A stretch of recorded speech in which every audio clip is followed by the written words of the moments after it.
My Cats. Story by Magic Art, edited/polished with assistance from Grok, XAI. In the dim glow of flickering streetlights, the old property squatted, the shabby ranch house and its ADU, a crumbling shack swallowed by overgrown weeds. The landlord, a weary man named Ellis, had always been too soft-hearted for his own good. He'd fed the stray cats that wandered the grounds, even funded their trap-neuter release program out of pocket. They were community cats, belonging to no one, yet cared for by all. But then there was Grey Wolf. Grey Wolf was a ghost of a man, his weathered Native American features etched deep with lines of a life drowned in bottles, joints, and hallucinogenic hazes. Pot, tobacco, alcohol, LSD. He wore his addictions like badges, boasting about them in his rambling YouTube live streams to a handful of morbidly curious viewers. He'd rented the ADU for a pittance until the day he vanished north to Oregon, chasing hippie dreams with stoner friends, leaving the cats, the rent, and the mildew behind. Ellis evicted him, but Grey Wolf slithered back like smoke through cracks, claiming visitation rights to his cats. The cats weren't his, everyone knew that. They were sleek shadows that roamed freely, rubbing against legs for scraps. But Grey Wolf saw ownership in their indifferent gazes.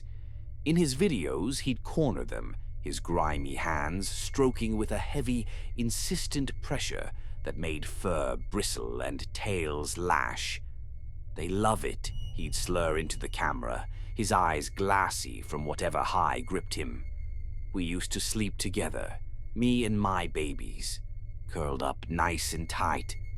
The words hung there, cringe-worthy and laced with something darker, something that made viewers shift uncomfortably. A few cats tolerated it, purring under his touch like ignorant souls, drawn by purloined cat treats to the abyss. Others fled, but he'd pursue, dropping F-bombs and cooing promises that sounded like threats. One night, during a live stream rage after Ellis suggested he take the cats if they were truly his, Grey Wolf's face twisted into a mask of fury. "Are you going to force me?"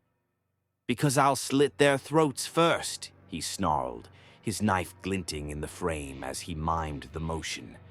The chat exploded. Some laughed it off as junkie bluster, others reported it. But YouTube did nothing, and Ellis? He indulged the man.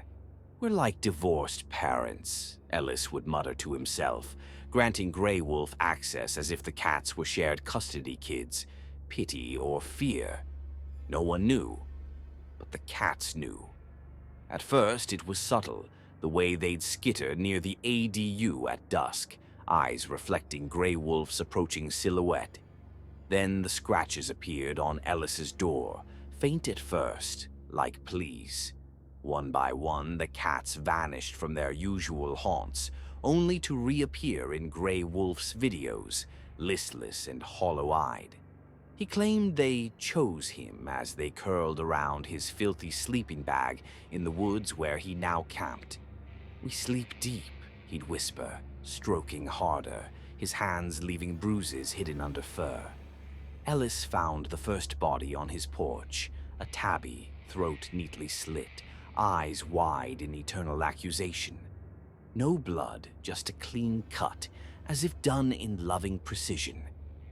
The police dismissed it as wildlife, but that night Ellis heard purring outside his window. Peering out, he saw them, the remaining cats lined up in the moonlight like drugged garden gnomes.